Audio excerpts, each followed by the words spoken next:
இயேசு கிறிஸ்துவில் எனக்கு பிரியமான சகோதர சகோதரிகளே, அன்பே வாழ்வின் அடித்தளம். ஒரு மனிதன் மகிழ்வாக வாழ வேண்டுமென்றால், ஒரு மனிதன் அன்பை உணர வேண்டுமென்றால், ஒரு மனிதன் வாழ்விற்கான அர்த்தத்தை தேட வேண்டுமென்றால், அன்பு வாழ்வின் மையமாக இருக்க வேண்டும் என்பதுதான் அடிப்படை பண்பு.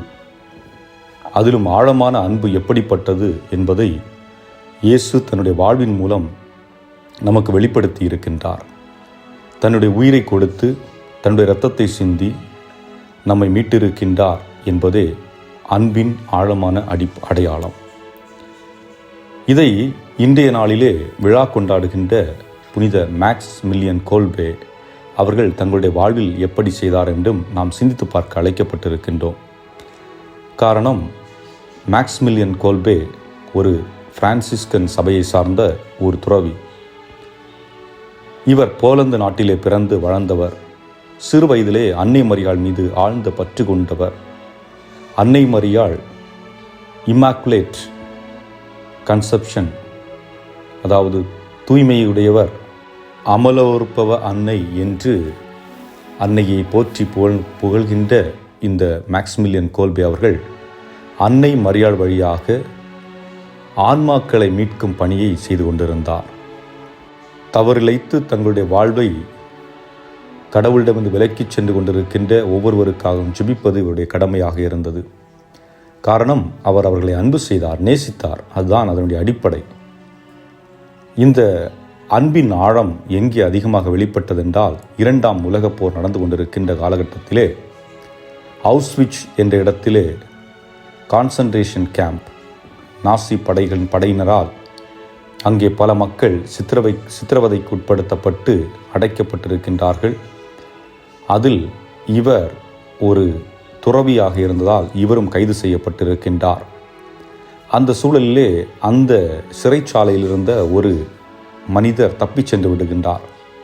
அவர் தப்பி சென்றதற்காக 10 பேருக்கு தண்டனைகள் கொடுக்கப்படுகின்றது. அந்த தண்டனை என்னவென்றால், அவர்கள் உணவருந்தாமல் பசியோடு மரணிக்க வேண்டும் என்பதுதான்.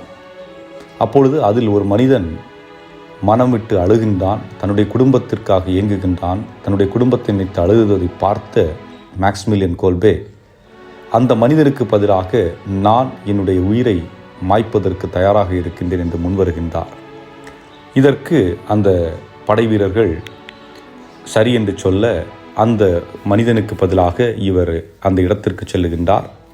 அங்கே பசியால் வாடுகின்றார். உணவு அவருக்கு கொடுக்கப்படுவதில்லை. அதே நேரத்தில் ஜெபத்தில் ஆழ்ந்திருக்கின்றார். இப்படிப்பட்ட அந்த சூழலிலே இறுதியாக அவரோடு இருந்த அந்த 9 நபர்களும் இறந்து விடுகின்றார்கள். இவருக்கு இறுதியிலே ஒரு விஷ ஊசியை போட்டு அவரை கொலை செய்கின்றார்கள். ஆக ஏன் இவர் அந்த இடத்திலே, அந்த இன்னொரு மனிதனுடைய இடத்திலே தன்னை ஒப்பு கொடுத்து தன்னுடைய வாழ்வை மாய்த்து கொண்டார் என்றால், ஒன்றே ஒன்றுதான், அன்புதான். அந்த மனிதனை நேசித்தார். அந்த மனிதனுடைய துன்பத்தை பார்த்து அவர் பரிவு கொண்டார். இயேசு கிறிஸ்துவும் இதைத்தான் ஆழமாக செய்தார். நம்முடைய துன்பங்கள், நம்முடைய பாவங்கள், நம்முடைய கஷ்டங்களை பார்த்து ஆண்டவர் தன்னுடைய உயிரை மாய்ப்பதற்காக சிலுவையிலே தொங்கினார்.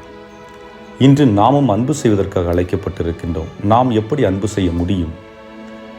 ஏனென்றால் நம்முடைய குடும்பங்களிலே இன்று ஒருவர் ஏழையாக இருக்கலாம், இன்னொரு வசதி படைத்தவராக இருக்கலாம், இன்னொரு நடுத்தர குடும்பத்தில் உள்ளவர்களாக இருக்கலாம். ஒருவருக்கு பசி ஒரு பிரச்சனையாக இருக்கும், ஒருவருக்கு படிக்க வைப்பதற்கு, குழந்தையை வைப்பதற்கான பிரச்சனைகள் இருக்கும், ஒரு சிலருக்கு மருந்து வாங்குவதற்கான பிரச்சனைகள் இருக்கும், ஒரு சிலருக்கு அன்பு கிடைக்காத பிரச்சனைகள் இருக்கும். இப்படிப்பட்ட அனைத்து சூழலும் பொருந்திய ஒரு குடும்பங்களில் தான் நாம் வாழ்ந்து கொண்டிருக்கின்றோம். இந்த இடத்தில் ஒருவர் மற்றவருக்கு தன்னை எப்படி கொடுப்பது என்று சிந்தித்து பார்க்க வேண்டும்.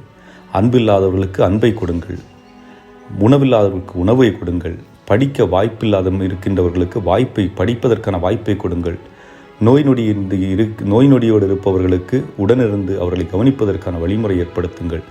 இவ்வாறு ஒருவருடைய தேவையை அறிந்து அதற்கேற்றாற்போல் நீங்கள் செய்கின்ற பொழுது நீங்கள் உண்மையிலேயே அன்பை பிரதிபலிக்கின்றீர்கள். இல்லை, என்னிடம் இருக்கின்றவையெல்லாம் என்னுடையதுதான் என்ற எண்ணத்தில் நீங்கள் வாழ்ந்தீர்கள் என்றால் நிச்சயமாக அங்கு அன்பு வெளிப்படுவதற்கான வாய்ப்பு இல்லை.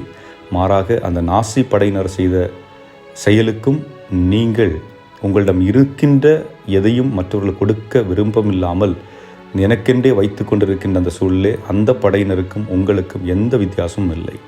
ஆக அன்பு செய்வோம், நிறைவாழ்வோடு வாழ்வோம், இறைவனர்களை பெறுவோம், இறையாசிரி பெறுவோம். இறைவன் உங்களையும் உங்கள் குடும்பத்தையும் நிறைவாக ஆசீர்வதிப்பாராக. ஆமென்.